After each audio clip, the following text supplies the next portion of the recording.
Hello everyone, welcome back to the channel. I am Madcapper and this is another video on Raid Shadow Legends. There's a lot to talk about today.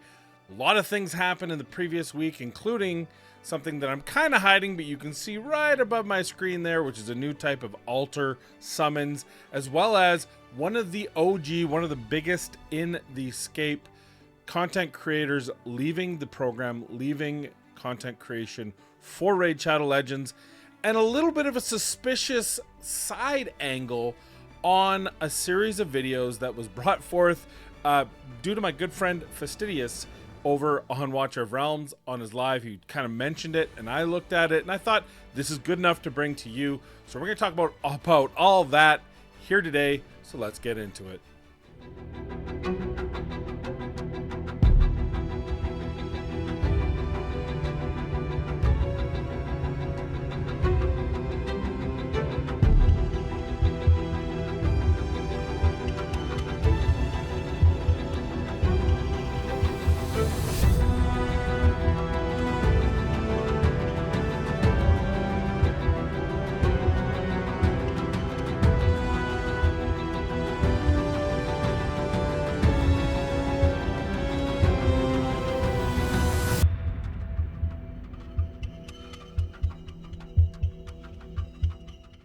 All right, where to begin? I think we should begin with the Altar of Souls. I'm going to disappear for just a second here so you can see it is a weird glowing Altar of Souls. What is that all about? I don't know where I'm going to be here. Maybe I should make myself smaller, but I don't want to. So here we go. There is now a summons pool. Okay, fine. I will make myself smaller. We'll put myself in the middle. So you know that it's a 50. There we go. Those guys don't need to see that. So here's the deal. This looks a lot like the crystals that were over in the summon pool for champions. Now we have it for soul stones, and you can see here 50. They give you a freebie 50, so we have 50. This very similar. So basically you can get 10 summons for $50. I haven't seen any packs yet, but I'm sure those packs will be dropping today. We'll see if they're better. By the way, just keep an eye, because I remember that and by the way, you can get 20, was that 22 summons for 100 US. I remember when they did this, and it was actually $89.99 US for 360 prism shards, and it was $99 for 410. Do the math. It's better. The actual regular shop was better than the deal, which I think is absolutely obscene and embarrassing. I hope they don't do that with this as well. I can't believe they haven't fixed that. There's no way they haven't heard us complain about it. But what this is going to do is this is giving you a Mighty Soul summon pool. It's giving you a subset. What I like to see about this, what I like is the fact that you are getting a narrowed in summoning group that may be more like what you want. What I don't like about this already, just looking at this is my first look, this is just blind reaction. What I don't like is, first off, I feel like there's too many legendaries in the pool. Why don't we rotate it more often with a few less? Because that's 4, 8, 12, 16, 20, 24, 28, 30 legendary champions. Well, boy, oh boy, if I'm going to spend $100 and I'm going to get Taurus, and I'm going to get, you can see which ones I don't have, Nekmothar and Supreme Gallic, and I'm not going to get Arbiter and, well, I don't need Cupidus, but, or I get Cupidus, I don't need him. Georgie would be nice. So there's some good, some bad. I'm a little bit concerned, but what actually concerns me more, and sure, there's epics in the pool. There doesn't seem to be any rhyme or reason for it. They didn't theme it. They at least themed the other ones. These ones don't even seem themed. But what scares me is that there's rares in this. And if I'm spending the kind of money, I don't want rares. I don't care if it's 5 or a 6 star. I don't want a 5 or a 6 star any of these. Well, Cold Heart, which I already have. Do I need a 6 star Apothecary?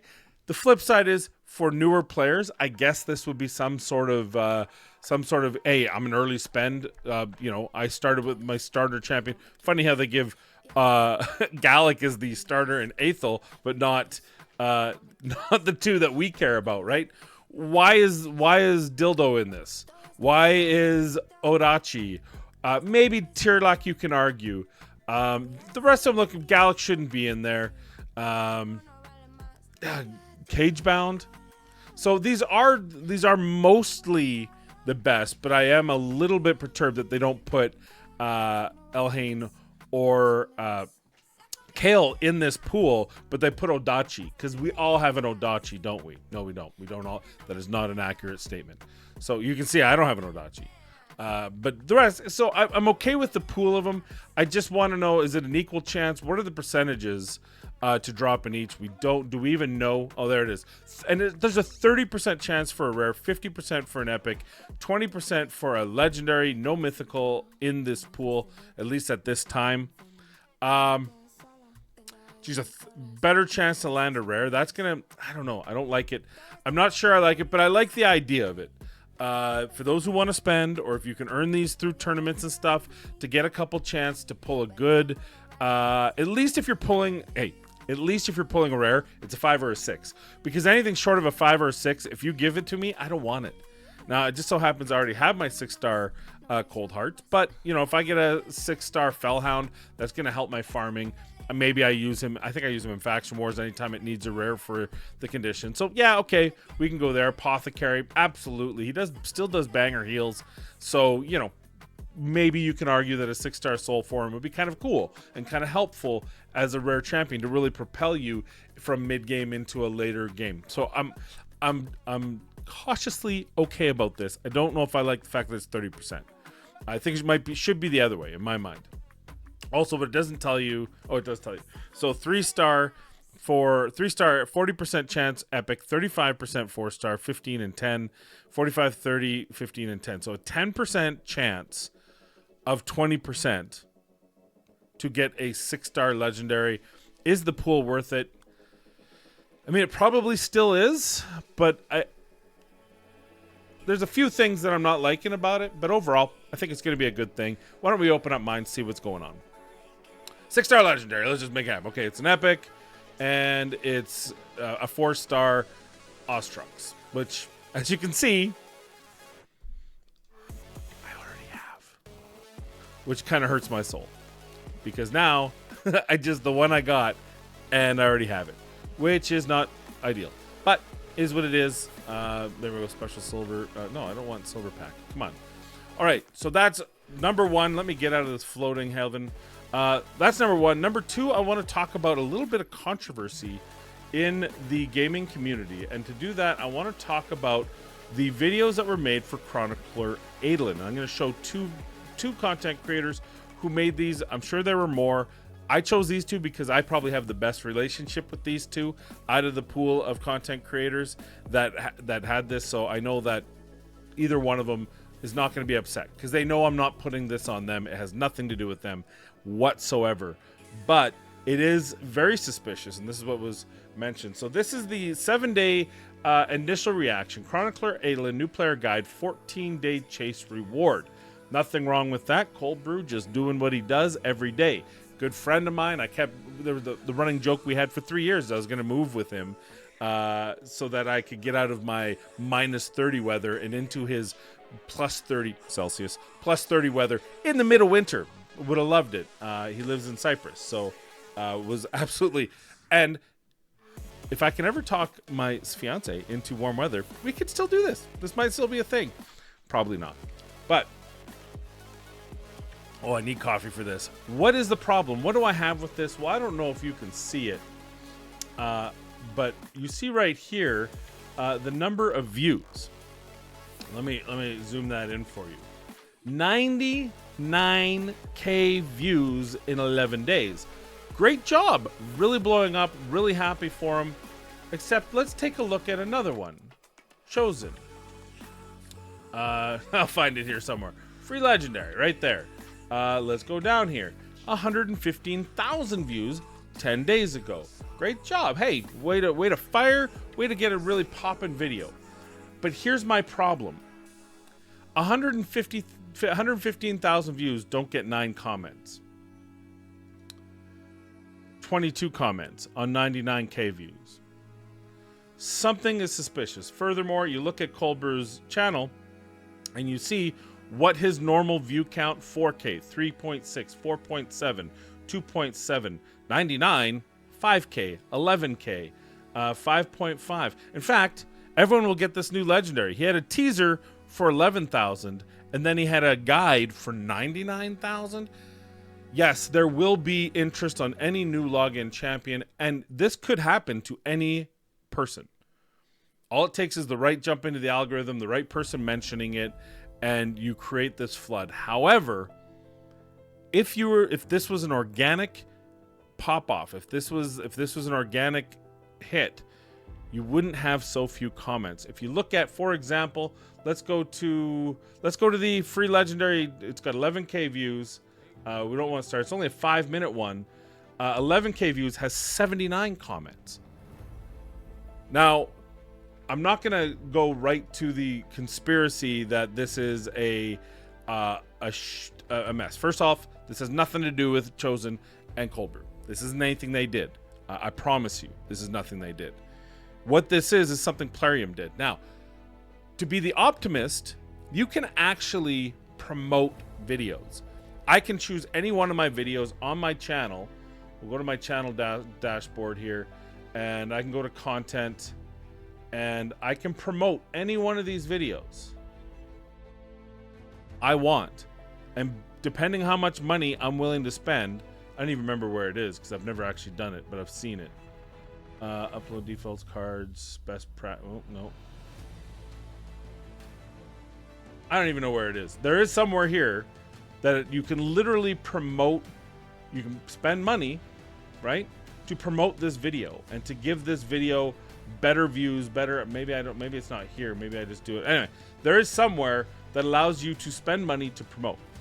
Now, this is the best case scenario, is that Plarium decided to take some of the rosiest opinions and promote them. That just means it's going to be sponsored ads. It's going to be at the top of searches. It's just the same as a sponsored thing on YouTube, right? Someone's paying for this to get more views. It's going to be in more people's faces. Anytime a raid video is, the next raid video automatic play could be one of those videos if it was paid content. So that is possible. I still think you'd have a little bit more engagement if that were the case, but I don't know. I do know that typically those paid ones get you views because it's in more people's faces. It's artificially moved up in the algorithm's priority based on how much you spend. And therefore, people that may not necessarily want to watch it may click on it, click through it, might see it just organically because it gets in your rotation if you have autoplay on, those sort of things. But it isn't necessarily something they would comment on, but I think it would still have more comments.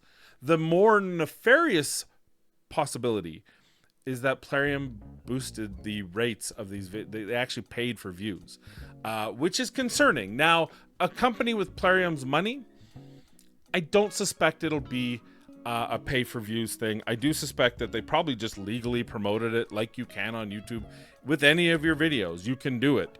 Actually, you know what? I did do it once. Oh, it's on the other channel. So once I was trying with I had a channel that at the time I was doing, like, I think I was playing Fallout and Cyberpunk and that sort of stuff. It was more like just a plays channel, and I got free credit and I tried it out, and yeah, sure, I got, like, you know, it was a channel no one knew about, 20, 30, 40 views, whoever I talked into my regular show, and then that one got 700, and I had like $20 free credit, so I didn't spend a dime, but that's what $20 got me.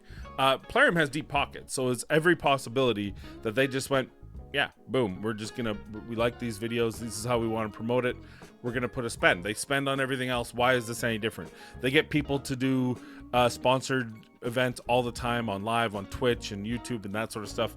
This is no different. Have no problem with that, though. I feel like the fact that it's so inorganic and they chose not on one of their videos but on a content creator videos does show there's a little bit of skullduggery going on, a little bit of, oh, it's more legitimate because it's not us promoting it, it's them promoting it.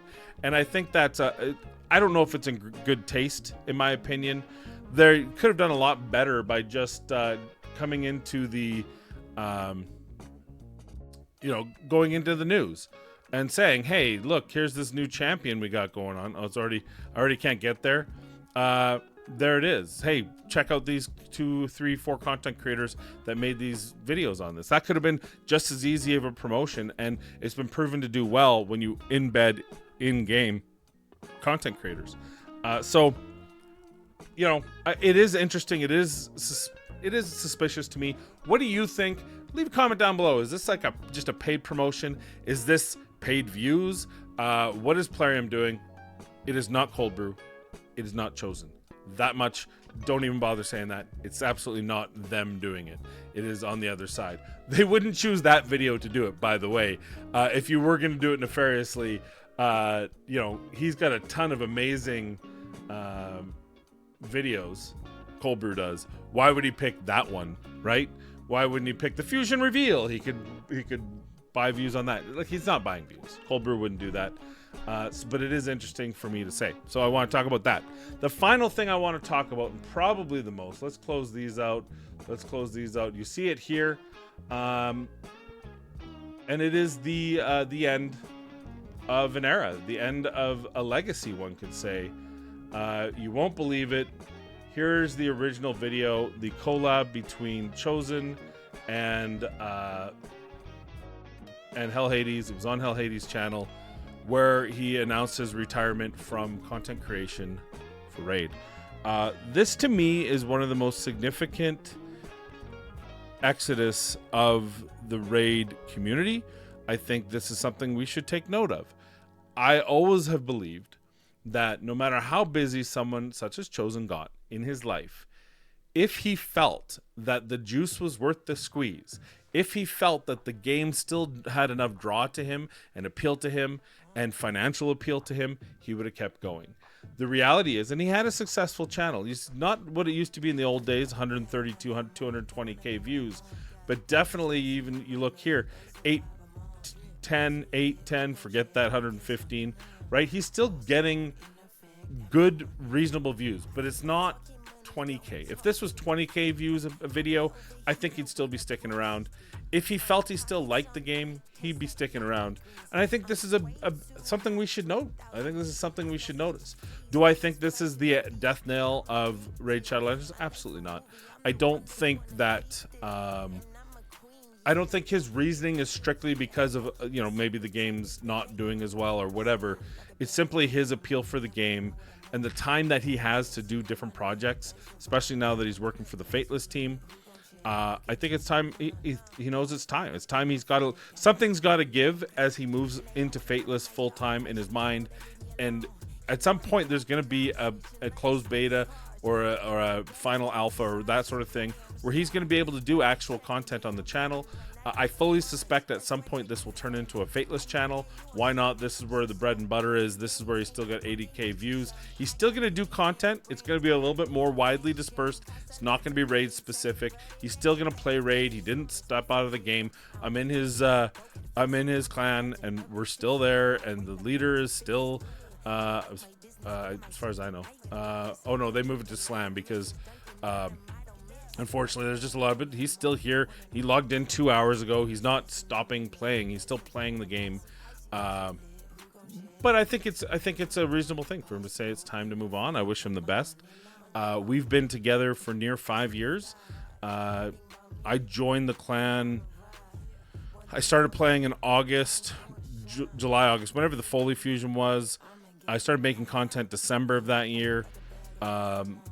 And so somewhere in between then is when I joined the then Chofly Elite team, and we've kind of been together since that time. And I think it's awesome that he has this great opportunity to move on to the next phase of his career, and I wish him all the best. And I'm eagerly looking forward to working with him when Fateless becomes something that I can do content on. Of course, I'm not part of the Fateless team, but the second that I'm allowed to or given the opportunity to do any sort of content, whether I get invited into an alpha, Hell Hades, like an early alpha, like, you know, we could give me one of the early content creators. You know, I know you got your team, your HH network team, but I could be like right after that, like the next guy on the list. I'm just saying, you know, possibility. Just throwing that out there. But yeah, I hope that Chosen and I work together again. I think he's a lot of people liked him. A few people said some real dirtbaggy things over the years, and I'm sure everyone gets that. I get them too. But I'll tell you this, behind the scenes, there is not a person I've worked with that is more genuine than Chosen has been. He'll help you. He'll be honest with you. He doesn't have a hidden agenda. He's not like Guy Smiley behind the camera. He's a jerk. He's not. He's a good guy. He's always been a good guy, and he's always been there to help in any way he can. He loves the games he plays. He loves the people that he meets, and he loves the community that is a part of it. And I always see comments, and you can't respond. It's no point. But I see comments, negative comment. You cannot like his content, but to not like the person you don't know is ridiculous. He is an amazing human being. So good luck, my man. I hope you have a wonderful time with Fateless, and I look forward to working with you sometime in the future when I can jump on the future game myself. So take a look at this video. He also does talk about what he wants to say about it. He has his own video on it and his channel, which that's going to be the last video, official video as part of the Raid community and content creation. So end of an era. So with that said, that's all we have. There might be other news. I don't know if it's worth talking about. Let me go through the creator notification pool. We do have Tuesday, April 23rd. There's a Progressive Chance event. It's a 15-time summon for Hefrak, Krokmar, Elder Skarg, Krila Witcharm, Cardiel, and Turvold. And then on Wednesday, April 24th, there's a 15-chance Progressive for Morrigan, Lysandra, Elva, Nekmo, Zhugen, and Togron. Togron's getting nerfed, by the way, so maybe that's not the one you want to jump on. Zhugen is absolutely phenomenal, though. Turvold is absolutely fun. Cardiel is top tier. There's some really good champions on this on the banner. What else do we have? Tuesday, April 23rd, we have a 3x event for Retaliation artifacts and Ice Golem Peak. And right now we have the Dragon's Lair with speed sets, so good luck with that if you're working on it. And that's really what I have. So thank you for watching. You're up to date. I'm up to date. We're all up to date. Good luck. Have fun, and we'll see you in the next video.